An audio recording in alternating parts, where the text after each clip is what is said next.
Allez, après la musique, les slogans des milliers de femmes manifestaient pour célébrer cette avancée. Mon corps, mes choix, mes droits. Une soixantaine de rassemblements dans toute la France, notamment à Paris. Caroline Baudry, vous êtes place de la République. Les femmes étaient appelées à faire la grève, au travail comme à la maison. Oui, Julie, 24 ans, et Suzon, 26, ont quitté leur travail dans une ONG pour venir défiler cet après-midi.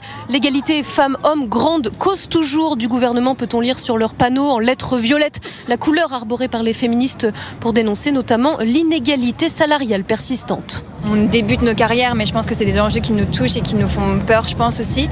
Donc avec des collègues, c'était cool de venir aussi en équipe et montrer qu'on était solidaires avec cette action-là, de montrer qu'on est là et on laisse plus passer, quoi. Qu'il y a un moment où il faut que ça cesse.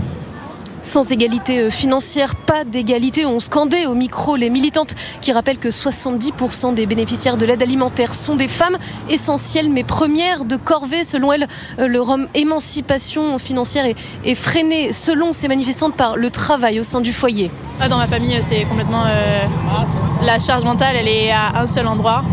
La répartition des tâches, elle n'est pas répartie. Enfin, pour moi, c'est aussi pour ça que je suis là aujourd'hui, c'est parce que je ne veux pas du tout répéter ce schéma-là. Et c'est ce qui fait que je me bats notamment aujourd'hui et que je fais très, très, très attention dans mes relations parce que je ne veux pas du tout reproduire ça. Les violences sexistes et sexuelles ont été largement dénoncées dans ce cortège. 0,6% des violeurs condamnés, peut-on lire sur les pancartes violettes qui ont envahi les boulevards.